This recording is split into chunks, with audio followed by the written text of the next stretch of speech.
ఏపీలో ఎన్నికలు ముగిసి వారం రోజులకు పైగానే అవుతోంది. ఎన్నికల తర్వాత రాష్ట్రంలో గొడవలు జరగడంతో పలు ప్రాంతాల్లో పోలీసులు 144 సెక్షన్ విధించారు. అయితే సీఎం జగన్ కు కొంతమంది ఎన్నికల సర్వే నివేదికలు ఇచ్చారని సమాచారం. విదేశీ పర్యటన ముందు ఐపాక్ టీంతో జగన్ భేటీ అయ్యారు. ఈ సమావేశంలో కొన్ని కీలక వ్యాఖ్యలు చేశారు. ఈసారి దేశం షాక్ అయ్యేలా ఏపీలో ఫలితాలు రాబోతున్నాయని వ్యాఖ్యానించారు.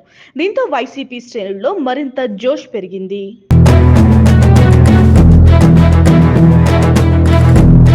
ఈసారి ఎన్నికల ఫలితాలపై వైసీపీ హడావిడి చేయకుండా ప్రస్తుతం సైలెంట్ గా ఉంది. కానీ తాము అధికారంలోకి రావడం ఖాయమంటూ పదే పదే ఘంటాపథంగా వైసీపీ నాయకులు చెబుతున్నారు. అయితే సీఎం జగన్ విదేశీ పర్యటనకు వెళ్తూ క్యాడర్ కు దిశానిర్దేశం చేశారని సమాచారం. ఎవరూ రాష్ట్రంలో గొడవల జోలికి వెళ్లకుండా ఉండాలని సీఎం జగన్ హెచ్చరించారని సమాచారం. ప్రస్తుతం రాష్ట్రంలో పరిపాలనను ఎన్నికల కమిషన్ చూస్తుంది.